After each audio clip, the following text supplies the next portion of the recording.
ہماری اصل روح ہے جو اس گوشت پوش کے نظام کو بناتی ہے، اس گوشت پوش کے نظام کو وقت معینہ تک برقرار رکھتی ہے، اس گوشت پوش کے نظام کی حفاظت کرتی ہے، اور ایک وقت آتا ہے اسے اپنے سے جدا کر دیتی ہے اور اس سے قطع تعلق کر دیتی ہے۔ بالکل جس طرح آپ ایک بہترین سوٹ بناتے ہیں،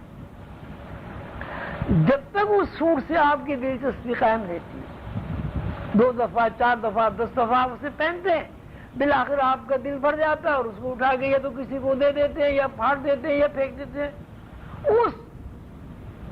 اس لباس سے، اس سوٹ سے جو آپ نے اپنے خون کی کمائی سے پیسے خرچ کر کے بنایا ہے، جس کی آپ نے سالوں حفاظت کی ہے، جس کو آپ نے بہترین ڈرائی کلینروں میں بڑے بڑے پیسے دے کے دھلوایا ہے، ایک وقت ایسا ضرور آتا ہے کہ اس سوٹ سے آپ کا دل بھر جاتا ہے یا وہ سوٹ پھٹ جاتا ہے پرانا ہونے کی وجہ سے، اور آپ اس سوٹ سے اپنا ذہنی تعلق ختم کر دیتے ہیں۔ اور جب اس سوٹ سے آپ کا ذہنی تعلق ختم ہو جاتا ہے تو اس کی کچھ بھی قیمت آپ نے دی ہو، آپ کے ذہن سے قیمت نکل جاتی ہے اور آپ اس سوٹ کو پھینک دیتے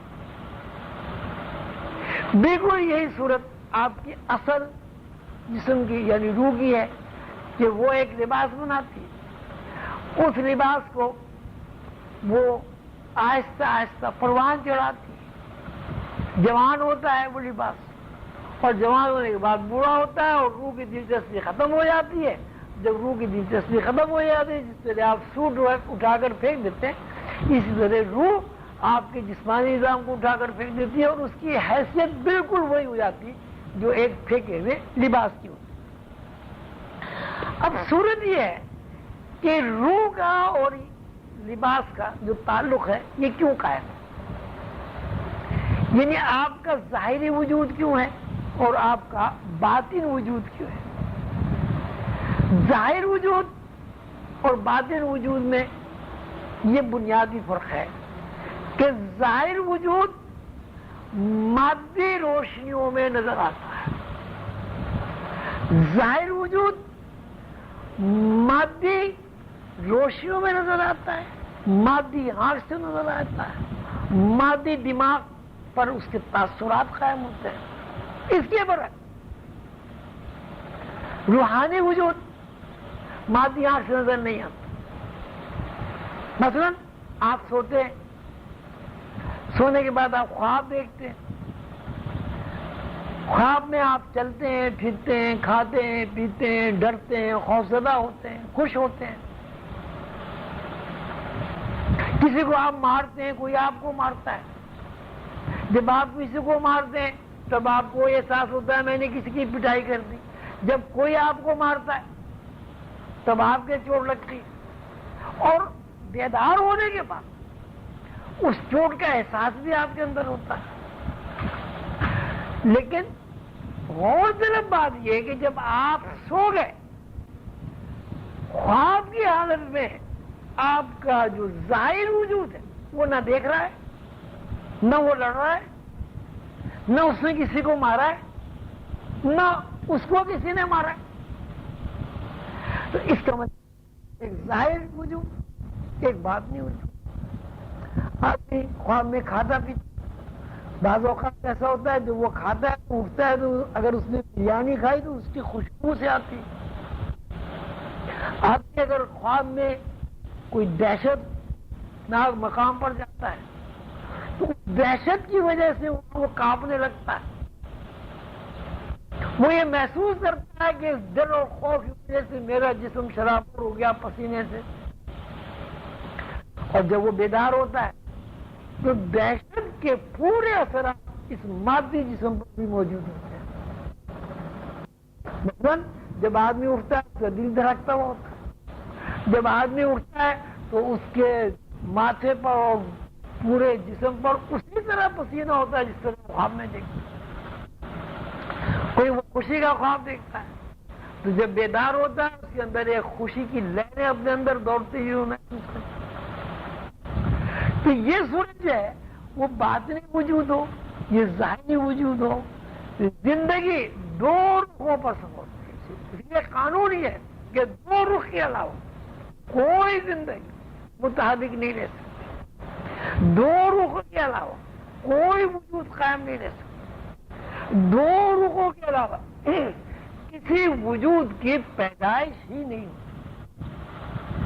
اللہ نے فرمایا من کل شیء خلقنا زوجین اثنین، قانون بنا دیا کہ ہم نے ہر چیز کو تخلیق کر دیا جوڑے دورے، زوجین کہتے ہیں جوڑے کو، زوجین اثنین ایک جوڑا دورا، زوجین اثنین ہر جوڑا دورا، ہم نے تخلیق کیا کائنات کو جوڑے جوڑے، اور ہر جوڑا دورا زوجین اثنین۔ وہ آپ نے ابھی دیکھ لیا کہ انسان کے اندر ایک باطنی وجود ہوتا ہے، ایک ظاہری وجود۔ تو یہ جو قانون بنا دو رخوں کا، وہ دو رخوں کا قانون اس لیے ترتیب پایا کہ اگر آدمی اپنے اندر موجود باطنی رخ سے واقف نہیں ہوگا تو وہ کبھی اپنے خالق سے بھی واقف نہیں ہو سکتا۔ خالق سے واقفیت کی جو بنیاد ہے وہ یہی ہے کہ انسان دو رخوں سے مرکب، ایک اس کا ظاہر رخ ہے اور ایک اس کا چھپا ہوا رخ ہے پردے میں۔ ظاہر اللہ تعالیٰ بھی پردے میں، ہزاروں کروڑ اربوں پردوں میں چھپے ہوئے ہیں، اللہ تعالیٰ سامنے بھی ہیں، وہ نا ساتھ چھپتے بھی نہیں، سامنے آتے بھی نہیں۔ تو اللہ تعالیٰ نے یہ قانون اس لیے بنایا کہ خالق اور مخلوق دو رخ، اس لیے اللہ تعالیٰ نے بنایا کہ مخلوق اپنے دوسرے رخ یعنی باطن رخ سے واقف ہو کر اللہ تعالیٰ کا عرفان حاصل کرے۔ اور یہ حدیث قدسی ہے، رسول اللہ صلی اللہ علیہ وسلم نے فرمایا کہ اللہ تعالیٰ فرماتے ہیں کہ چھپا ہوا خزانہ تھا، میں نے محبت کے ساتھ مخلوق کو اس لیے پیدا کیا تاکہ مخلوق مجھے پہچانے اور میرا عرفان حاصل کرے۔ تو دو رخ جو ہے اس لیے کہ آپ باطنی رخ سے اپنے خالق کو پہچان سکیں اور اپنے خالق کا عرفان حاصل کریں۔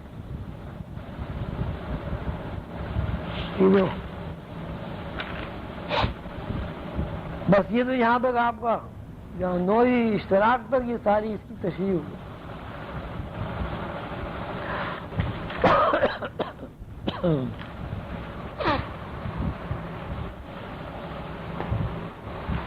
جی کسان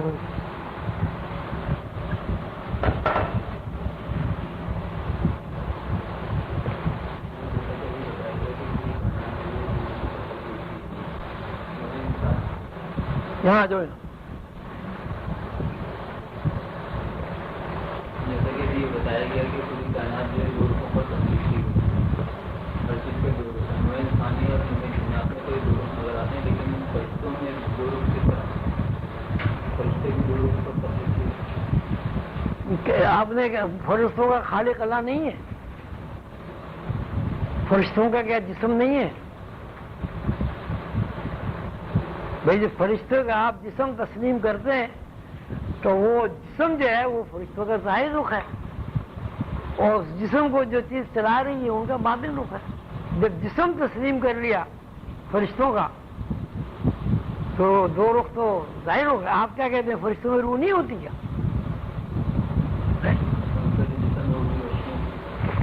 یہ روشنی تو آپ بھی ہیں، یہ کیا ہے آپ جو کھڑے ہیں روشنی تو ہے اور کیا ہے؟ اب تو بھائی سائنس نے اتنی ترقی کر لی، پتہ چل گیا کہ یہ گوشت پوش کا جسم کی روشنی ہے۔ فرشتے تو ہے ہی روشنی، ہم سارے روشنی ہیں۔ یہاں تک وہ پتہ کر لیا انہوں نے کہ ہر انسان کے اندر 2.25 واٹ بجلی کام کرتی ہے۔ انہوں نے سائنٹسٹ نے بیٹری کا بلب جلا دیا ہے جسم سے۔ تو آپ کو بھی روشنی نظر آتی ہے؟